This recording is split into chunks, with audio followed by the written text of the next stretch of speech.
salam sejahtera bagi kita semua. Perkenalkan, kami dari kelompok 3 mata kuliah Audit Sumber Daya Manusia ingin mempresentasikan materi mengenai pelatihan dan kompetensi karyawan. Saya untuk mempresentasikan materi tersebut tidak sendiri, ada 5 anggota kelompok, yaitu yang pertama Muhammad Bahrudmi, yaitu saya sendiri, NPM 1180 20369. Kemudian yang kedua ada Indri Nur Aili, NPM 1180 20 291. Kemudian yang ketiga ada Aldo Linadi, NPM 1180 20 193. Kemudian yang keempat ada Wisnu Maulana Ibrahim, NPM 1180 20 293. Kemudian yang terakhir, yang kelima ada Muhammad Aldi Raipan, NPM 1180 20 303. Dan tak lupa saya ucapkan terima kasih kepada dosen pengampu mata kuliah Audit Sumber Daya Manusia, Bapak Agi Syarif Hidayat SEMM. Dan saya juga berterima kasih kepada teman-teman kelompok 3 yang sudah mendiskusikan materi mengenai audit, pelatihan, dan kompetensi karyawan. Langsung saja kita ke materi audit sumber daya manusia, pelatihan, dan kompetensi karyawan. Belakang, pelatihan dan kompetensi karyawan sangat penting untuk perusahaan karena pelatihan merupakan kebutuhan yang harus terus dipenuhi oleh perusahaan guna menciptakan karyawan yang potensial dan berkualitas sehingga dapat meningkatkan kualitas perusahaan dan mampu mendorong kemajuan kinerjanya. Kompetensi adalah karakteristik yang mendasari seseorang yang menghasilkan pekerjaan yang sekarang sesuai dengan standar yang sudah dibuat oleh perusahaan. Pelatihan karyawan menurut RIFAI 2014-164, pelatihan adalah proses secara sistematis mengubah tingkah laku pegawai untuk mencapai tujuan organisasi. Pelatihan berkaitan dengan keahlian dan kemampuan pegawai untuk melaksanakan pekerjaan saat ini. Pelatihan memiliki orientasi saat ini dan membantu pegawai untuk mencapai keahlian dan kemampuan tertentu agar berhasil dalam pelaksanaan pekerjaannya. Menurut Wilson Bangun, pelatihan training sendiri adalah proses untuk mempertahankan atau memperbaiki keterampilan karyawan untuk menghasilkan pekerjaan yang efektif.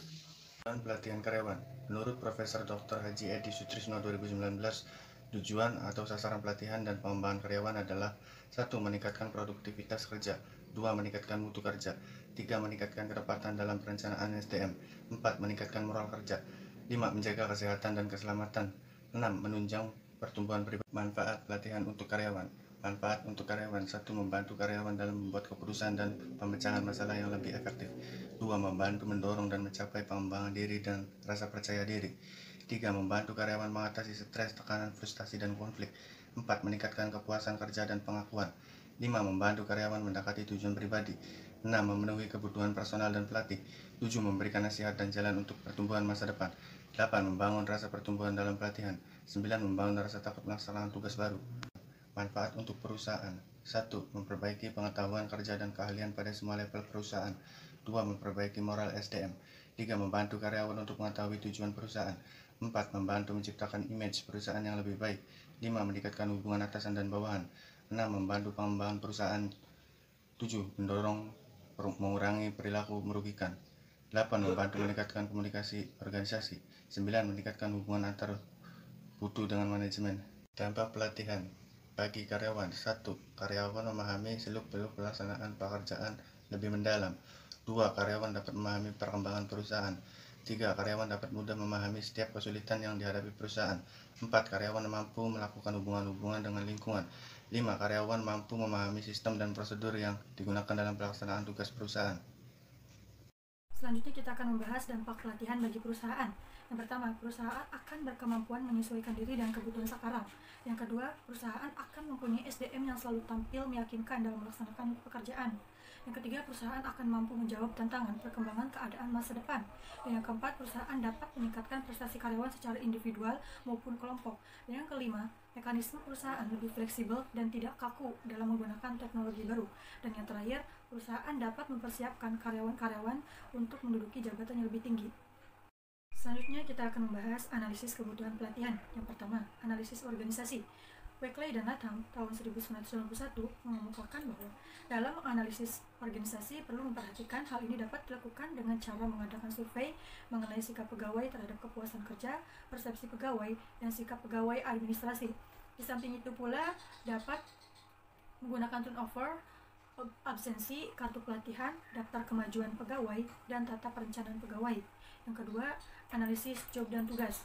Analisis job dan tugas merupakan dasar untuk mengembangkan program job training Sebagaimana program training dimaksudkan untuk membantu pegawai meningkatkan pengetahuan, skill, dan sikap terhadap suatu pekerjaan. Dan yang terakhir, analisis pegawai. Analisis pegawai difokuskan kepada identifikasi khusus kebutuhan training bagi pegawai yang bekerja pada jobnya. Analisis pegawai dibagi menjadi dua, yaitu analisis kebutuhan individu dan analisis kebutuhan kelompok. Tahapan proses pelatihan menurut SAPRI 2003 halaman 140. Yang pertama, penilaian kebutuhan pelatihan. Dalam penilaian kebutuhan pelatihan, kita bisa menilai kebutuhan perusahaan, kebutuhan tugas, dan kebutuhan karyawan. Yang kedua, perumusan tujuan pelatihan. Perumusan tujuan pelatihan harus ada keterkaitan antara input, output, outcome, dan impact dari pelatihan itu sendiri. Yang ketiga, prinsip-prinsip pelatihan. Prinsip-prinsip pelatihan berisi partisipasi, pendalaman, relevansi, pengalihan, umpan balik, suasana nyaman, dan memiliki kriteria. Yang terakhir, merancang dan menyeleksi prosedur pelatihan yang berisi pelatihan instruksi pekerjaan, perputaran pekerjaan magang dan pelatihan, kuliah dan presentasi, permainan peran dan pemodelan perilaku, dan terakhir studi kasus. Selanjutnya dalam bab ini kita akan membahas metode kegiatan pelatihan. Menurut Mondi tahun 2008, metode-metode pelatihan yaitu sebagai berikut. Yang pertama, arahan instruktur. Arahan instruktur merupakan salah satu metode pelatihan yang efektif untuk berbagai jenis pelatihan dan pengembangan. Salah satu manfaat pelatihan dan pengembangan dengan arahan instruktur adalah bahwa si instruktur bisa menyampaikan sejumlah besar informasi dalam waktu relatif singkat. Kedua, studi kasus.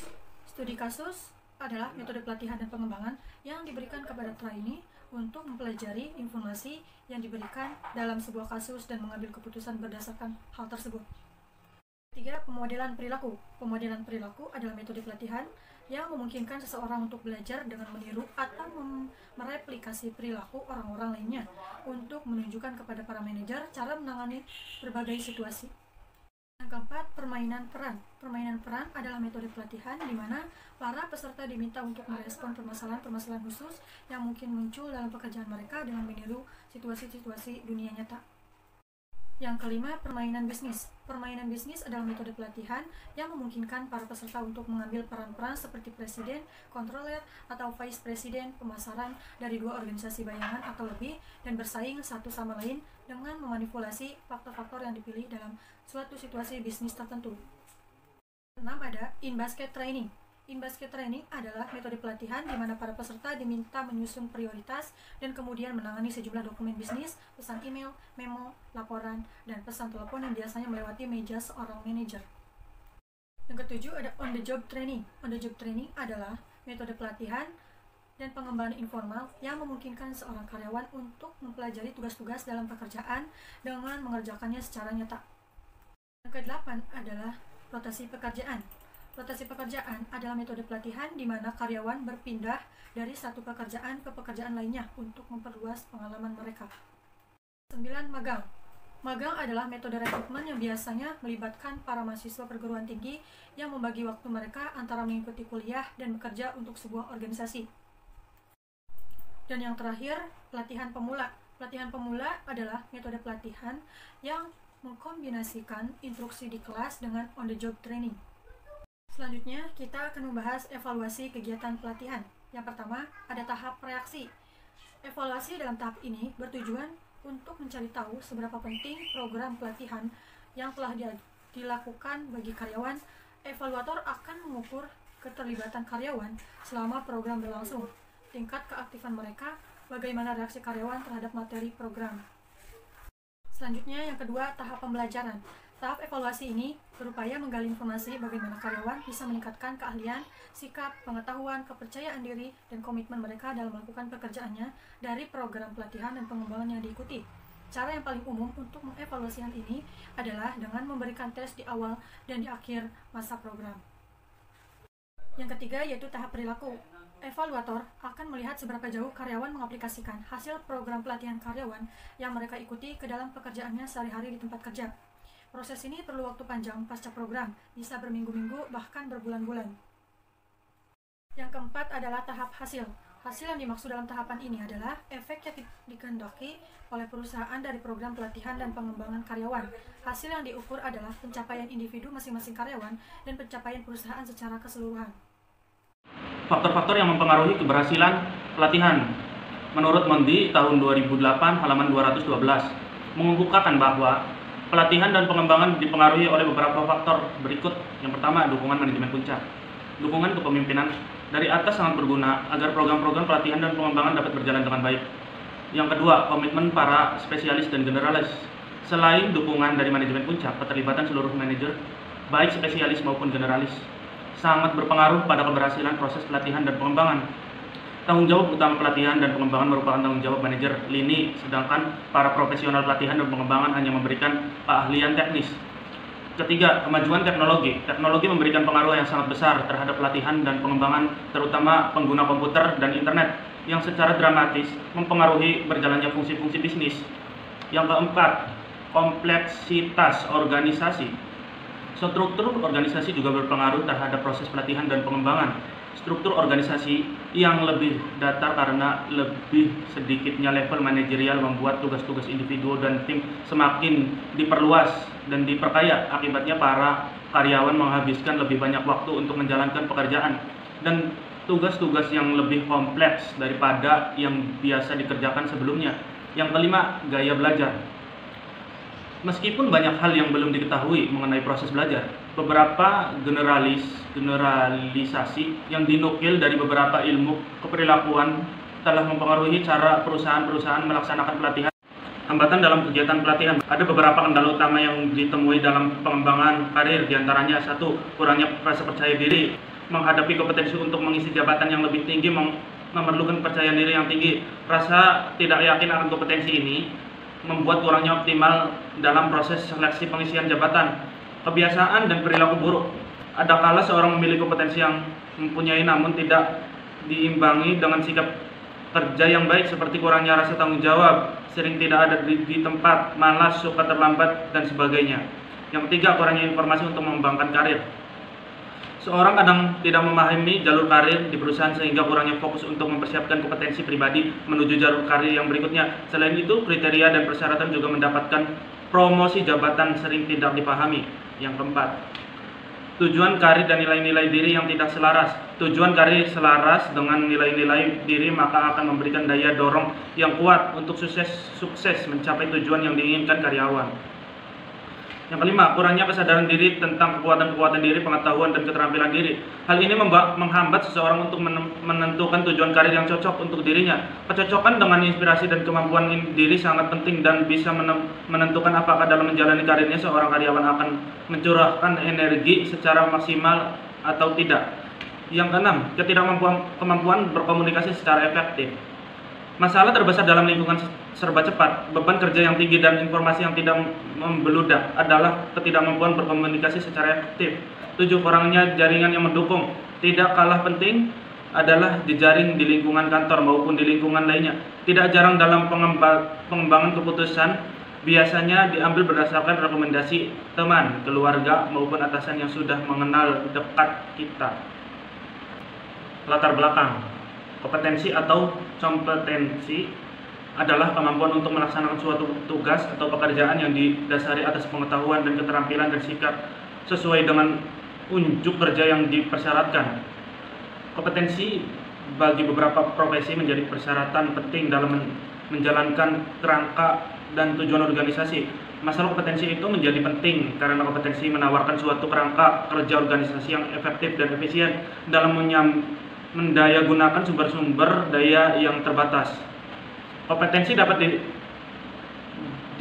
memperdalam dan memperluas kemampuan kerja seseorang. Semakin sering seseorang melakukan pekerjaan yang sama, semakin terampil dan semakin cepat pula dia menyelesaikan pekerjaan tersebut. Semakin banyak macam pekerjaan yang dilakukan oleh seseorang, maka semakin kaya dan luas pengalaman kerja serta peningkatan kinerja yang akan meningkat juga.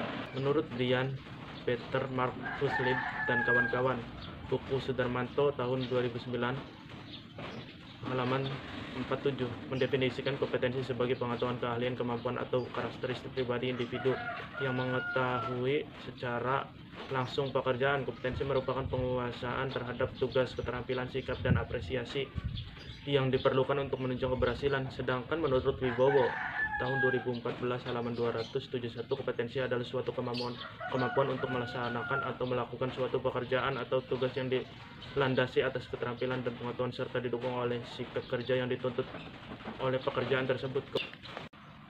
Terdapat 5 tipe karakteristik kompetensi, yaitu sebagai berikut. Yang pertama, motif. Motif adalah sesuatu yang secara konsisten dipikirkan atau diinginkan orang yang menyebabkan tindakan. Motif mendorong, mengarahkan, dan memilih perilaku menuju tindakan atau tujuan tertentu. Yang kedua, sifat.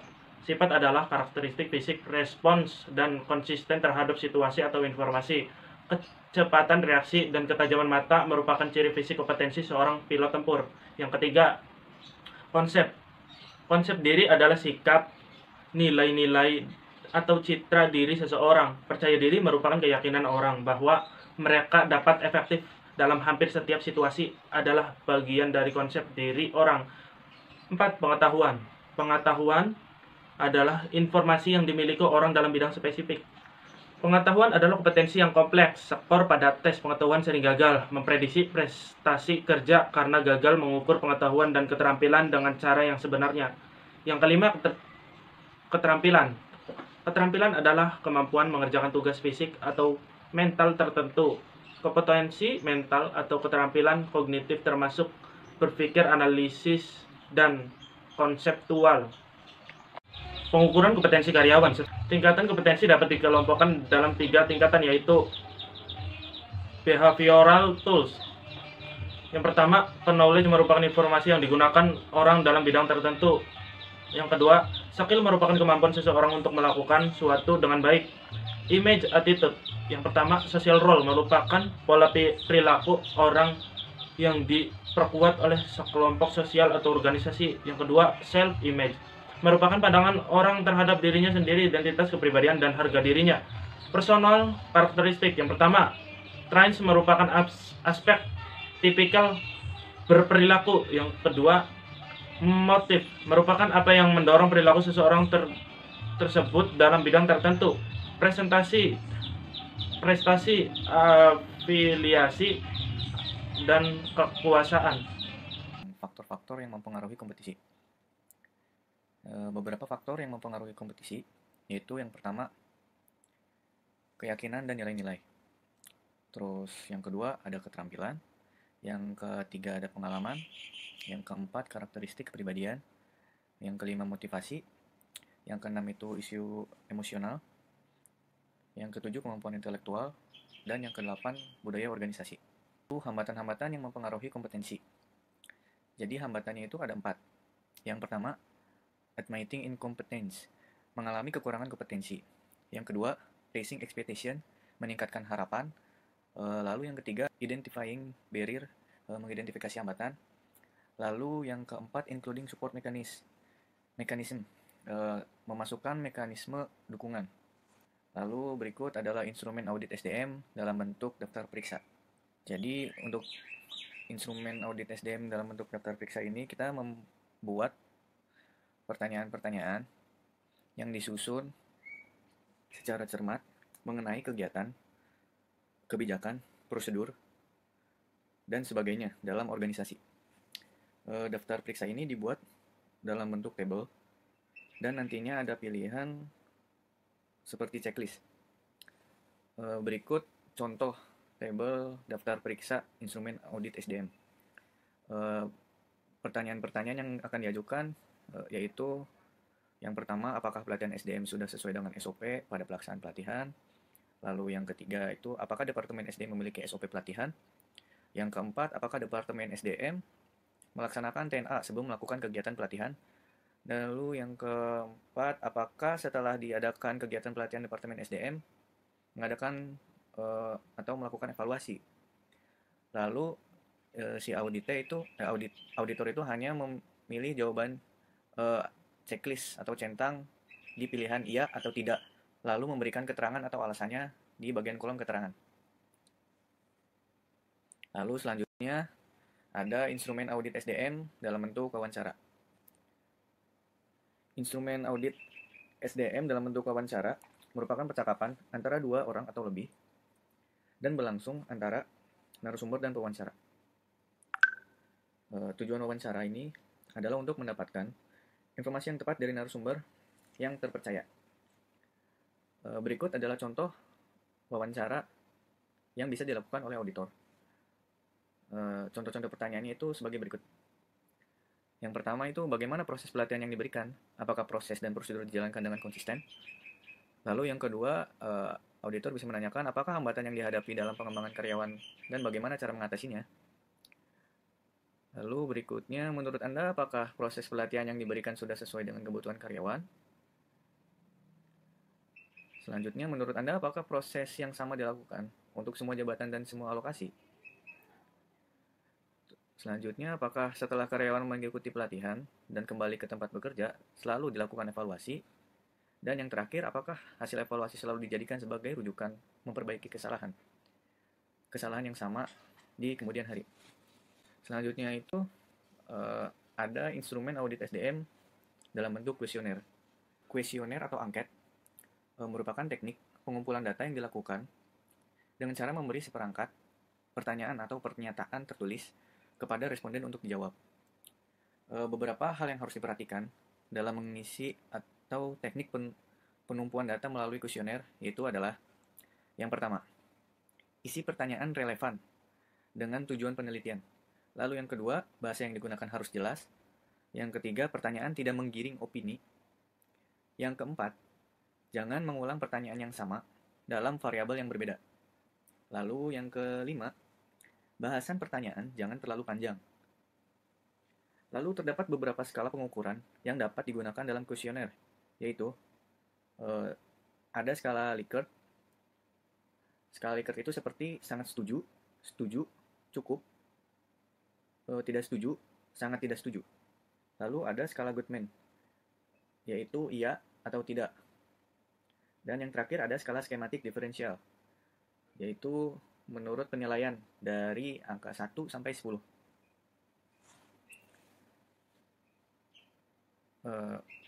Contoh pertanyaan-pertanyaan dalam bentuk kuesioner yaitu yang pertama, perusahaan memberikan rencana karir yang jelas kepada setiap karyawan. Nah, contohnya itu seperti ini. Jawaban tinggal bisa merespon opsi yang ada di bawah, seperti sangat setuju, setuju, cukup, tidak setuju, atau sangat tidak setuju. Jadi responden hanya tinggal memilih opsi yang ada di tabel tersebut. Lalu yang berikutnya itu adalah perusahaan harus meningkatkan laporan biaya kualitas untuk menyediakan informasi sebagai umpan balik dalam meningkatkan kualitas proses dan bentuk yang dihasilkan. Dan yang kemudian yang terakhir ada kesimpulan. Audit sumber daya manusia yang dilaksanakan untuk mencapai tujuan organisasi secara keseluruhan, baik artinya audit SDM mempunyai misi membantu pemimpin dengan memberikan informasi kemudian masukan yang signifikan hasil penilaian auditor untuk membantu mengetahui permasalahan yang tengah dihadapi oleh departemen tersebut. Kemudian kesimpulan pelatihan lebih terarah pada peningkatan kemampuan dan keahlian sumber daya manusia organisasi yang berkaitan dengan jabatan atau fungsi yang menjadi tanggung jawab individu yang bersangkutan saat ini.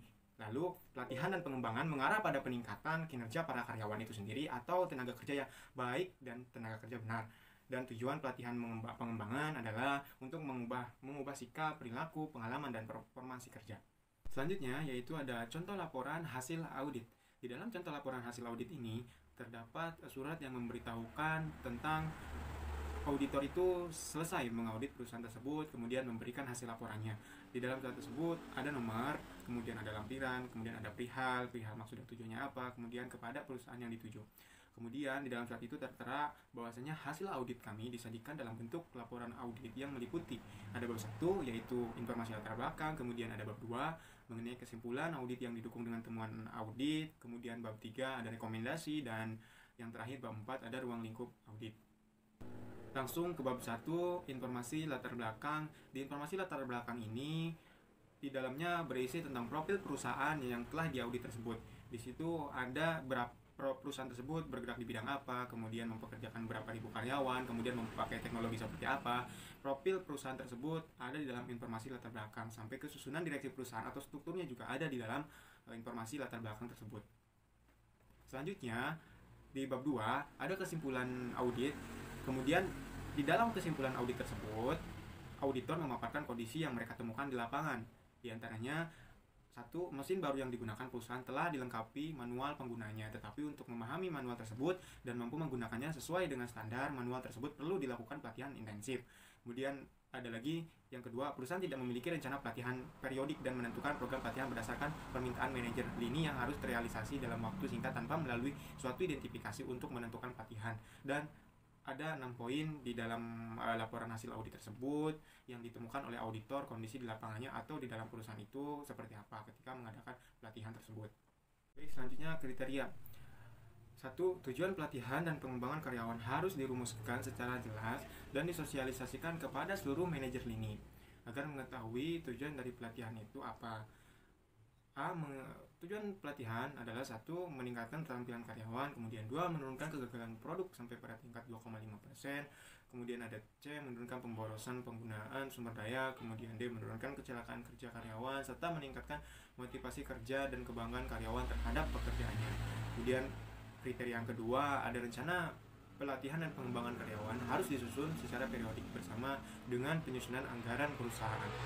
Yang ketiga, ada program pelatihan dirumuskan berdasarkan hasil identifikasi terhadap kebutuhan pelatihan sebelumnya yang ditetapkan setelah identifikasi. Identifikasi tersebut meliputi ada penentuan jenis keterampilan, kemudian melakukan penilaian, kemudian melakukan benchmarking gitu, dan banyak lagi. Kemudian selanjutnya ada penyebab dari kurangnya optimalisasi dalam pelatihan tersebut, diantaranya 1. Ada pelatihan yang telah dilakukan adalah pelatihan klasikal di kelas untuk memahami petunjuk manual, padahal untuk memahami manual tersebut dan mampu menggunakan sesuai dengan standar manual perlu dilakukan pelatihan intensif dengan mempraktikkannya di lokasi mesin tersebut dioperasikan. Jadi harusnya pelatihan tersebut dilakukan di tempat di mana nanti karyawan akan bekerja di tempat itu juga agar mengenal mesin yang akan mereka operasikan dan lingkungan yang akan mereka jalani di pekerjaan untuk kedepannya. Kemudian di nomor 2 ada rencana pelatihan baru dibuat setelah ada bagian yang membutuhkan pelatihan. Jadi rencana pelatihan itu dibuat sesuai kebutuhan. Ketika ada bagian yang memang perlu dilakukan untuk pelatihan, maka akan direncanakan untuk pelatihan tersebut diadakan. Kemudian yang ketiga ada belum tersedianya suatu sistem review. Kemudian yang keempat ada dana sumber daya manusia tidak mencukupi untuk melanjutkan pelatihan. Kemudian yang kelima ada kurangnya keterampilan karyawan dalam mengoperasikan mesin sehingga menyebabkan banyak produk yang tidak sesuai dengan standar atau gagal. Selanjutnya, setelah penyebab tadi ada akibat. Akibat yang ditimbulkan dari penyebab tadi adalah 1. Banyak karyawan yang menjadi kurang terampil ketika mengoperasikan mesin baru pada perusahaan tersebut. Kemudian poin nomor 2, tidak ada catatan atau dokumentasi atas penilaian hasil pelatihan yang telah dilakukan oleh perusahaan tersebut. Kemudian tidak diketahui juga biayanya gitu kan. Kemudian banyak bahan yang terbuang karena rusak dalam proses pelatihan. Kemudian ada juga banyak terciptanya produk yang gagal yang tidak bisa dijual ke pasaran karena gagal dan tidak memenuhi standar. Kemudian ada yang keenam, pesanan dari gerai-gerai yang merupakan ujung tombak penjualan semakin menurun dikarenakan tadi banyak produk gagal dan lain sebagainya. Kemudian selanjutnya yang ketujuh, terjadi pemborosan biaya produksi juga. Kemudian yang ke-8, banyak produk dikerjakan ulang karena tidak sesuai standar. Itulah akibat yang ditimbulkan dari penyebab-penyebab tadi yang auditor kemukakan di dalam hasil laporan audit tersebut. Selanjutnya di dalam hasil laporan audit juga berisi tentang keseluruhan kelemahan yang terjadi yang ditemukan oleh auditor. Kemudian auditor memberikan rekomendasi sebagai koreksi atau langkah perbaikan yang bisa diambil untuk dijadikan contoh manajemen untuk memperbaiki kelemahan-kelemahan tersebut. Rekomendasinya diantaranya 1. Perusahaan harus membuat program pelatihan karyawan yang dilakukan secara periodik dan meningkatkan anggaran untuk mendukung pengelolaan pelatihan karyawan. Kemudian selanjutnya yang kedua yaitu menurunkan gaji karyawan yang mencapai 250%. Kemudian yang ketiga ada perusahaan harus melakukan penilaian terhadap pelatihan karyawan untuk perbaikan dan melakukan benchmarking pada industri sejenis yang lebih berhasil dalam mengelola program pelatihan karyawan tersebut. Kemudian ada perusahaan harus mendokumentasikan laporan biaya kualitas untuk menyediakan informasi sebagai umpan balik dalam meningkatkan kualitas proses dan produk yang dihasilkan. Kemudian pelatihan intensif juga diperlukan. Kemudian memproduksi sedikit lebih dahulu sampai karyawan menguasai mesin baru agar tidak terjadi pemborosan sumber daya. Jadi perusahaan agar memproduksi lebih sedikit dulu sebelum para karyawan dilakukan pelatihan pada mesin baru agar meningkatkan produk. Jika karyawan dituntut untuk memproduksi lebih banyak, namun minimnya pelatihan dan pemahaman akan mesin tersebut, maka akan membuang-buang biaya karena nanti hasil produksinya tersebut juga akan gagal dan tidak sesuai standar. Kemudian selanjutnya setelah laporan hasil audit ada daftar ringkasan temuan audit. Di dalam daftar ringkasan temuan audit itu ada nama perusahaan, kemudian daftar, kemudian periode auditnya periode berapa, kemudian di dalam tabel-tabel juga ada nomor, kemudian kondisi, kriteria, penyebab, akibat, dan rekomendasi. Jadi yang tadi sudah dijabarkan di hasil laporan audit, di dalam daftar ringkasan tersebut terdapat tabel-tabel yang berisikan nomor, kondisi, kriteria, penyebab, akibat, dan rekomendasi. Sama isinya seperti yang di laporan hasil audit tadi, bahwasanya nomor 1, kondisi pelatihan bersifat situasional. Kemudian kriterianya, pelatihan harus dilakukan secara periodik atau terstruktur. Kemudian penyebabnya juga sama, tidak ada rencana pelatihan secara periodik, pelatihan disusun berdasarkan permintaan departemen yang ingin mengadakan pelatihan atau membutuhkan. Kemudian waktu pelatihan terlalu singkat. Kemudian akibatnya juga sama seperti yang di laporan hasil audit tadi, bahwasanya kegagalan produksi itu bisa saja terjadi bahkan sampai 40%. Kemudian pelatihan hanya dilakukan jika ada permintaan departemen. Kemudian karyawan tidak menguasai cara penggunaan mesin yang baik dan benar itu bagaimana agar produksinya meningkat dan produksinya itu bisa sesuai standar. Kemudian direkomendasi, sama rekomendasi itu auditor memberikan rekomendasi terhadap temuan-temuan permasalahan yang sudah diselidiki oleh auditor, yaitu rekomendasinya penyusunan jadwal pelatihan karyawan yang dilakukan selama sekali dalam 2 kali, waktu pelatihan dilakukan selama 2 minggu. Jadi di dalam daftar ringkasan temuan audit ini hampir sama isinya dengan yang ada di dalam laporan hasil audit, cuman yang membedakannya di daftar ringkasan ini, di sini meringkas apa yang menjadi isi dari laporan hasil audit tadi. Selanjutnya di bab keempat, yaitu ruang lingkup audit. Di dalam ruang lingkup tersebut berisi tentang penugasan yang diterima auditor, kemudian meliputi masalah-masalah pelatihan dalam PT Indo Jewel untuk periode tahun 2007-2008. Jadi di situ menerangkan tentang penilaian, mencakup sistem, pengendalian manajemen, program pelatihan, dan lain-lain. Ya mungkin segitu yang bisa saya sampaikan. Saya akan tutup presentasi ini. Sebelumnya terima kasih. Maaf jika ada kata-kata yang tidak berkenan atau kurang maksimalnya kualitas presentasi dari kelompok kami. Saya Lulinadi dari kelompok 3 mewakilkan teman-teman. Saya izin pamit. Wassalamualaikum warahmatullahi wabarakatuh.